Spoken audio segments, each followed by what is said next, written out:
President Ziaur Rahman Iran Iraq যুদ্ধ হয়েছিল, সেই যুদ্ধ বন্ধের ব্যাপারে শহীদ প্রেসিডেন্ট জিয়াউর রহমান তিনি বিশেষ ভূমিকা রেখেছিলেন।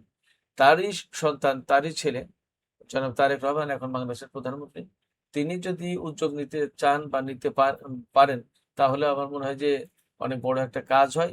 বাংলাদেশ সরকার এবং বাংলাদেশের জনগণের যে ভূমিকা আমরা দেখছি সেটা কি সঠিক আছে কিনা, এবং বাংলাদেশ কি ভূমিকা রাখতে পারে এই পরিস্থিতিতে? এই পরিস্থিতিতে বাংলাদেশ যে ভূমিকা রাখতে পারে বলে আমি মনে করি, সেটা হচ্ছে যে প্রথমত এবং প্রধানত বাংলাদেশের যে সমস্ত নাগরিক ইরানের ভেতরে আছে তাদের নিরাপত্তা নিশ্চিত করার চেষ্টা করা। আর এই যে আরব দেশগুলোতে এখানে তো বহু লাখ লাখ মানুষ রয়েছে, এখানে তো আর বাংলাদেশ সরকারের তাদের নিরাপত্তা দেওয়ার বা নিশ্চিত করার কোনো সুযোগ প্রশ্ন নেই। তাদেরকে ফেরত আনাটাও কঠিন ব্যাপার। সেই ক্ষেত্রে ইরানের দিকে বিশেষ করে ফোকাস করতে পারে। আর president Ziaur Rahman Iran Iraq যুদ্ধ হয়েছিল, সেই যুদ্ধ বন্ধের ব্যাপারে শহীদ প্রেসিডেন্ট জিয়াউর রহমান তিনি বিশেষ ভূমিকা রেখেছিলেন।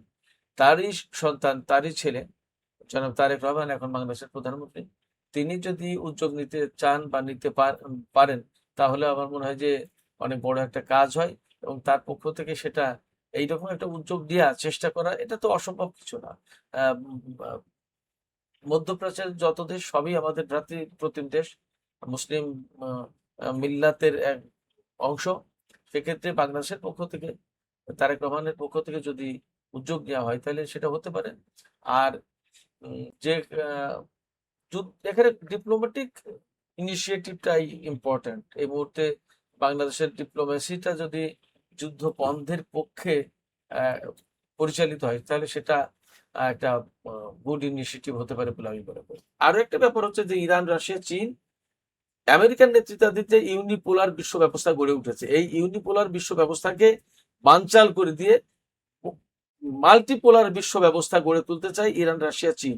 এই কারণে তারা একটা বলয় গড়ে তুলেছে।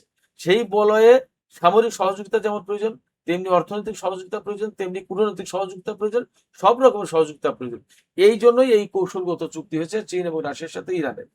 তো এই সমস্ত জায়গা থেকে আমরা বলতে পারি যে ইরান যে রসদ নিয়ে নেমেছে সেটা যথেষ্ট পর্যাপ্ত রসদ নিয়েই নেমেছে। দীর্ঘদিন যুদ্ধ পরিচালনা করতে পারবে, মিত্রদের কাছ থেকে পাবে। অন দ্য আদার হ্যান্ড, শুধু এই যুদ্ধে তো ইরানের রসদ ফুরবে না, রসদ তো ইসরায়েল আমেরিকারও ফুরবে। আমেরিকা ইউক্রেন যুদ্ধে সরাসরি জড়িত, অস্ত্র দিয়ে, সামরিক সরঞ্জাম দিয়ে ইসরায়েলকে দিয়েছে। ইসরায়েল গত 2 বছর 2.5 বছর ধরে হামাস, হিজবুল্লাহ, লেবানন, ইরানের সাথে এবং ইয়েমেনের সাথে, ইরানের সাথে যুদ্ধে জড়িত, ইরাকের সাথে যুদ্ধে জড়িত। সিরিয়ায় তাকে হামলা চালাতে হয়েছে দীর্ঘদিন। তো সবকিছু মিলে ইসরায়েলের স্টক পাইল কত, তারও তো রসদ ফুরবে।